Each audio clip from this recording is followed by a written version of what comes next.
प्रदेश के समस्त याची भाई और बहनों को जय हिंद। मित्रों, माननीय सर्वोच्च न्यायालय में खाली सीटों को लेकर आज फाइनल आर्गूमेंट हुआ है, जिसमें लगातार 3 से 4 घंटा आर्गूमेंट हुआ है, बहस हुआ है।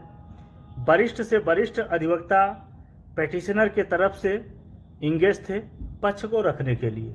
लगातार 3 से 4 घंटा माननीय सर्वोच्च न्यायालय में court number 6 justice Sanjay Kishan Kaul ji के बेंच में पेटिशनर के तरफ से पक्ष रखा गया है, जिसमें सॉलिसिटर जनरल रंजीत कुमार जी लगातार 1.5 से 2 घंटा अपना पक्ष रखे हैं।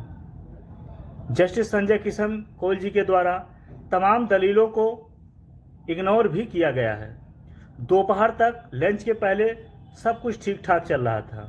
पूर्ण आशा था कि हम लोगों को राहत मिलेगा और पेटिशनर को राहत मिलेगा, लेकिन लंच के बाद एकाएक जस्टिस संजय किशन जी डाइवर्ट हुए, तमाम चीज़ों को इग्नोर किए जो पेटिशनर के तरफ से पक्ष रखा जा रहा था, और रीट को डिसमिस किए। ये अटल सत्य है, अटल सच्चाई है, इसमें हम इग्नोर नहीं कर सकते हैं, ये बट नहीं है। लेकिन लास्ट में कई चीज़ें कहा गया है जिससे हमें कुछ न कुछ आशा है। जस्टिस संजय किशन कौल जी के द्वारा कहा गया है कि जो 2015 रूल का जो फाइल है उसमें कुछ चीज़ें कंसीडर किया जाएगा। अब क्या कंसीडर किया जाएगा, जब तक आर्डर आ नहीं जाता है तब तक कह पाना मुश्किल है। इसलिए हमें आपको आर्डर आने का इंतज़ार करना होगा। कहीं भी किसी स्तर पर लापरवाही नहीं बरता गया है किसी भी लीडर के द्वारा। अपने अपने तरफ से बेहतर पैरवी सभी लीडर किए हैं। सबको वर्दी का मतलब था, सबको पूरा जितना दमखम था फाइनल आर्गूमेंट में सभी लीडर अपना लगाए हैं। कहीं भी किसी पे लापरवाही का एलिगेशन हम आप नहीं लगा सकते हैं।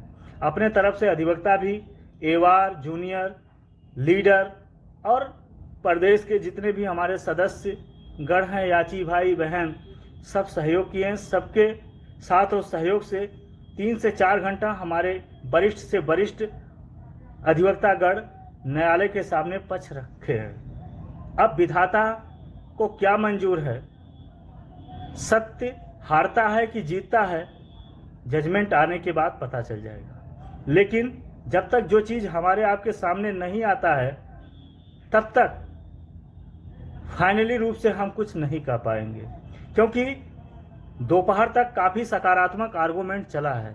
जो लोग देखे हैं वो समझ रहे होंगे। दोपहर के बाद जब 2018 का आर्गूमेंट प्रारंभ हुआ है, वहाँ से मामला कुछ बदला है, रुख बदला है कोर्ट का। किन आधारों पे बदला है यह कह पाना मुश्किल है। लेकिन 2015 का जब तक आर्गूमेंट चला है, और खासकर जब तक सॉलिसिटर जनरल रंजीत कुमार अपना पक्ष रख रहे थे, तो कोर्ट हर पॉइंट को एक्सेप्ट कर रहा था। अब आर्डर में हमारे लिए क्या होगा, फायदा नुकसान आर्डर आने के बाद ही पता चलेगा। हाँ, आज बहुत ही दुख का घड़ी है, क्योंकि हम लोग पूर्ण आशा किए थे कि आज इतिहास रचा जाएगा और सबको वर्दी मिलेगा, कोई भाई निराश लौट के नहीं जाएगा। लगातार 4 वर्षों से जो हमारा आपका संघर्ष चला रहा था, आज निर्णायक लड़ाई था। कहीं भी किसी स्तर पर लापरवाही नहीं किया गया है, और इस निर्णायक लड़ाई में कहीं ना कहीं आज निराशाजनक है।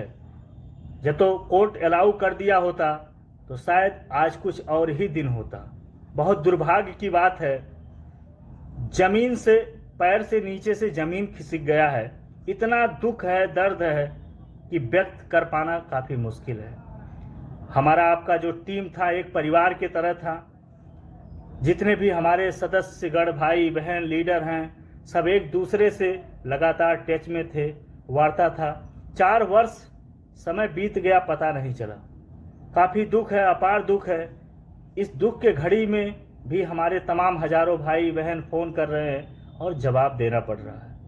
इतना दम नहीं है कि जवाब दे दूं, लेकिन मजबूरी है कि हम लीड कर रहे हैं तो जवाब दे ही हमारा बनता है मित्रों। लेकिन कहीं भी किसी स्तर पे कोई भी लीडर लापरवाही नहीं किया है, ये विश्वास के साथ हम कह सकते हैं। लगातार 3-4 दिनों से सभी लीडर अपने एवार, जूनियर, सीनियर को ब्रीफिंग में लगे हुए थे कि आज हम लोगों का रिजल्ट सकारात्मक आएगा, लेकिन जो हम लोग आस लगा के बैठे थे उसके विपरीत गया है, इसमें नो डाउट। लेकिन अभी भी जरा सा आस है। जब तक आर्डर आ नहीं जाता है हमारे लिए उसमें क्या बेहतर होगा क्या नहीं होगा ये कह पाना अभी मुश्किल है। इसलिए आप लोग शांति बना के रखिए, इस दुख की घड़ी में धैर्य रखिए। मित्रों, मेरे द्वारा जितना हो सकता था संभव मैंने हर स्तर पे पैरवी किया है, लड़ा हूँ। जो भी कठिनाई आया उसमें सामना करके इस भर्ती को परिणाम में तब्दील करने के लिए भरपूर कोशिश किया हूँ, जिसमें हमारे तमाम सदस्यगणों का सहयोग रहा, याची भाई बहनों का सहयोग रहा। सबका एक परिवार के तरह था, जिसे भूल पाना असंभव है। जीवन में हर सुख दुख के साथ जब भी आप समस्त याची भाई बहन याद करोगे, आपके साथ रहूँगा, आपके सामने मिलूँगा। बहुत दुख है, कह पाना बहुत मुश्किल है मेरे भाई, आंखों से आंसू निकल रहा, लेकिन क्या करूं। अभी भी जो आस है, जब तक जजमेंट नहीं आ जाता आज इंतज़ार किया जाएगा, कल भी आ सकता है तो इंतज़ार किया जाएगा। जैसे जजमेंट आएगा तुरंत आपको जानकारी दिया जाएगा। अभी भी हम चैम्बर में ही थे, कुछ देर पहले चैम्बर से निकले हैं। तो मैं सभी भाइयों से कह रहा हूँ, ये दुख की घड़ी में आप धैर्य रखिए। जितना संभव था प्रयास किया गया। अब जजमेंट ईश्वर के हाथ में है और जज साहब के हाथ में है। रीट डिसमिस हुआ है, लेकिन कभी कभी रीट डिसमिस बहुत कुछ दे सकता है। ये तो हमारे कहीं भी कुछ थोड़ा बहुत हमारे लिए डायरेक्शन हो जाएगा तो हम आगे और भी हमारे लिए विकल्प खुले हैं। तो अभी शांति बना के रखिए ग्रुप में, इसके सिवा हम आप क्या कर सकते हैं। तो मित्रों, इस दुख की घड़ी में आप लोग शांति का परिचय दीजिए।